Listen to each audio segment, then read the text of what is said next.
Nouveau courrier numéro 741, lundi 4 mars 2013.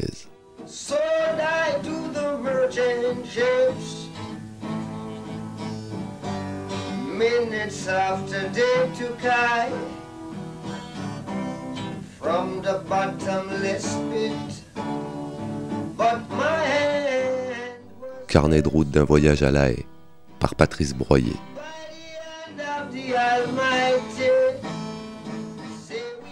Il s'appelle Patrice Broyer, militant infatigable de la cause ivoirienne, d'origine gauloise, collaborateur du Gris-Gris International. Il raconte dans ce texte touchant son voyage vers La Haye, aux côtés de centaines de patriotes ivoiriens et africains. Objectif du périple, soutenir Gbagbo, soutenir la liberté pour les peuples d'Afrique. Voici son récit. Mardi 19 février 2013, gare du Nord, 6h25. Embarquement dans le Thalys numéro 9306.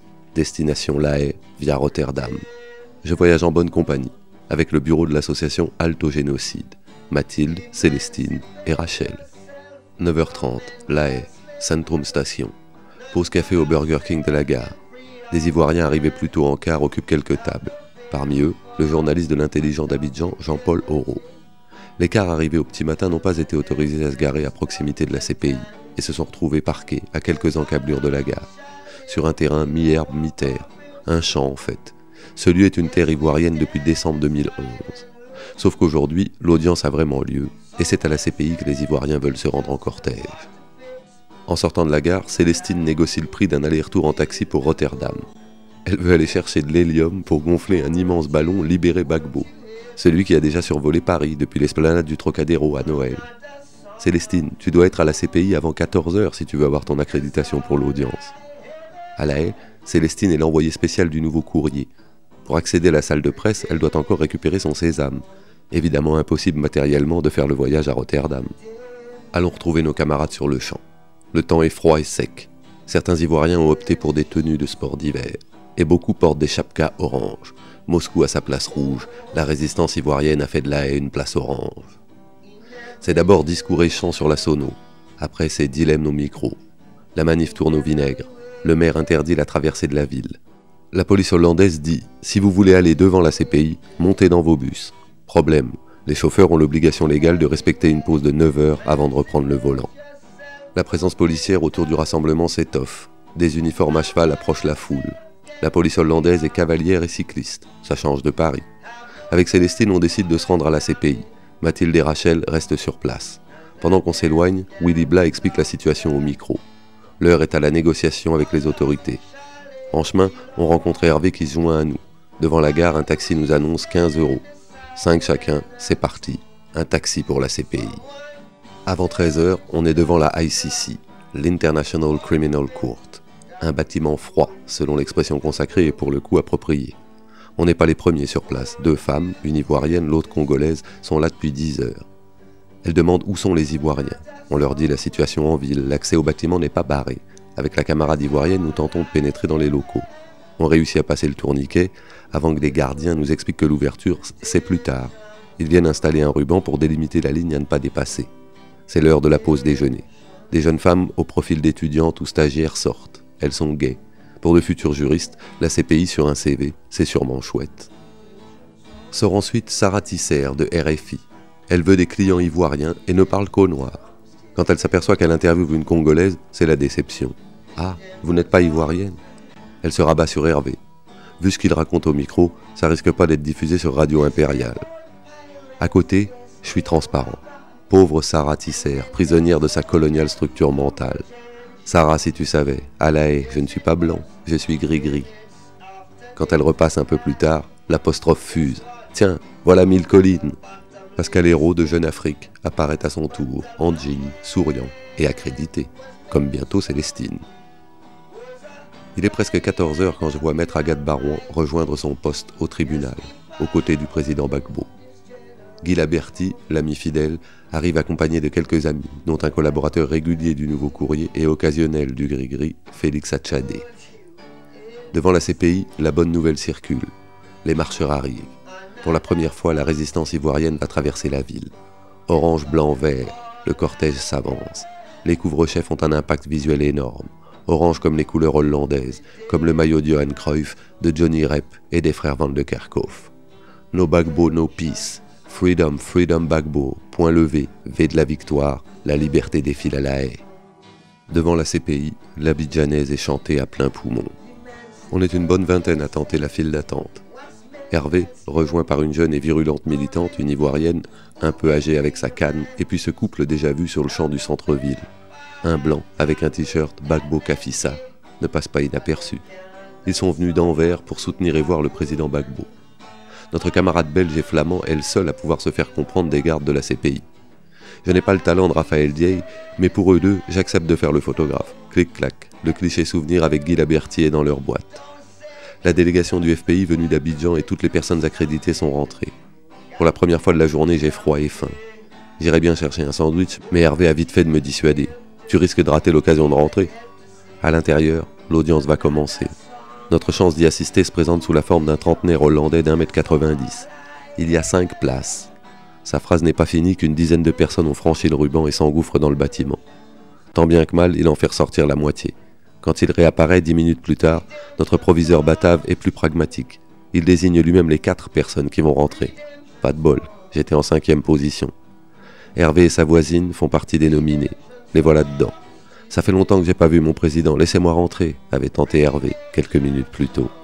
20 minutes passent et rien ne se passe. Ultime tentative de mon voisin flamand de savoir si des places sont encore libres. Les gardes ne savent pas. Finalement, le maître des laissez-passer revient et annonce 3 places. Cette fois, je passe le ruban, en compagnie du couple ivoiro-belge d'Anvers. Après, ça va vite, portique de sécurité, consigne, escalier, ni enregistrement, ni pièce d'identité à présenter. On nous remet simplement un formulaire. Règle de bienséance dans l'enceinte de la CPI. 3e et dernier étage, c'est la galerie publique. 6 rangées de bancs, une baie vitrée, un écran de retransmission. Je prends place là où il en reste, en haut à l'extrême gauche. La présidente et ses juges font face au public. Le président Gbagbo, au fond à gauche de la salle, n'est visible qu'à l'écran. À la pause, tout le monde se lève. Le président Gbagbo est debout. En se plaçant tout en bas à gauche de la salle, on peut le voir. L'homme est là, dans ce Robben Island nordique où se joue l'histoire de la Côte d'Ivoire. Ça dure une poignée de secondes, un temps suspendu à regarder la liberté, debout, au banc des accusés. Ferveur contenue des Ivoiriens présents. Les cœurs se serrent. Quelques mots rassurants s'échangent. Il a bonne mine, il a l'air en forme. La somme de ce que nous sommes dans cette salle et devant la CPI. La somme de ce que nous sommes à La Haye, en Afrique et dans le monde. La somme de ce que nous sommes est notre force, et cette force ira jusqu'au bout, jusqu'à la libération du président Gbagbo. Au fumoir de la CPI, je retrouve mon ami Kirman. Je ne savais pas qu'on pouvait cloper au chaud, et j'avais repris à la consigne manteau et écharpe. Je l'ai dit à Bijou le soir en rentrant. Il y avait un seul gaou avec son manteau sur les épaules chez les fumeurs, c'était moi. De retour sur les bancs, ma voisine, la dame avec sa canne, veut voir le président. Dehors, dans la file d'attente, elle m'avait dit « Ce soir, je dois appeler ma mère au pays pour lui dire que j'ai vu le président Gbagbo. Si je peux pas lui dire ça, elle va être malade. » Avant que les gardiens nous fassent asseoir, elle a le temps de descendre dans le coin gauche et de voir le président. Quand l'audience reprend, sa mission accomplie, elle sourit. La procédure traîne depuis presque 2 ans. On ne pensait pas entendre autant de conneries dès l'ouverture d'une audience reportée en juin puis en août 2012. Si le ridicule tuait, Bensouda n'aurait pas survécu à sa première intervention. Solennelle, elle annonce d'entrée de jeu qu'on n'est pas là pour dire qui a gagné et qui a perdu les élections en 2010. Le président Gbagbo est à la CPI pour une seule et unique raison, avoir gagné les élections et perdu la guerre. Bensouda a comme première charge dans sa mallette donnée par Sarkozy et Ouattara la marche du 16 décembre sur la RTI. 2 fois, elle martèle que c'était une marche pacifique. Mensonge dont elle ne peut se convaincre elle-même. Elle provoque rire et stupéfaction en évoquant les forces pro-Gbagbo qui ont massacré les populations pro-Ouattara dans l'ouest du pays. Le reste de sa fine équipe n'est pas en reste de médiocrité. La représentante légale des victimes ne se rend même pas compte qu'elle tire contre son camp en citant un rapport onusien du 31 décembre 2012, rapport qui stigmatise l'impunité en Côte d'Ivoire et les atteintes aux droits de l'homme du régime Ouattara. Bensouda, si peu sûre d'elle, achève en anglais, sa présentation débutée en français. Après la seconde pause, une jeune stagiaire venue assister à l'audience s'étonne. « Dans cette salle, vous soutenez tous Gbagbo ?» Effectivement, la salle est entièrement acquise au président Gbagbo, c'est ça qui est la vérité. 18h30, fin de la première journée d'audience. Avec Célestine dehors, nous retrouvons Mathilde, Rachel et aussi Léonie. Retour à Centrum Station. Dans le Thalys avec Félix, on se passe une vidéo de la RTI sur la préparation de la marche du 16 décembre 2010. Soldats, militaires, je vais à la radio-télévision ivoirienne. Entre Hollande et Belgique résonnent les voix de Soro et Ouattao à l'hôtel du Golfe. Devant la caméra, ils s'adressent aux rebelles lourdement armés. « Soldats, militaires, vous devez vous tenir prêts. Jeudi, nous allons à la télévision. » Soro. « Il faut qu'on soit prêt pour jeudi. » Ouattao. Une marche pacifique, comme disait cet après-midi la Bensouda. 22h35, gare du Nord. Mathilde, tu as raison. No Gbagbo, no peace.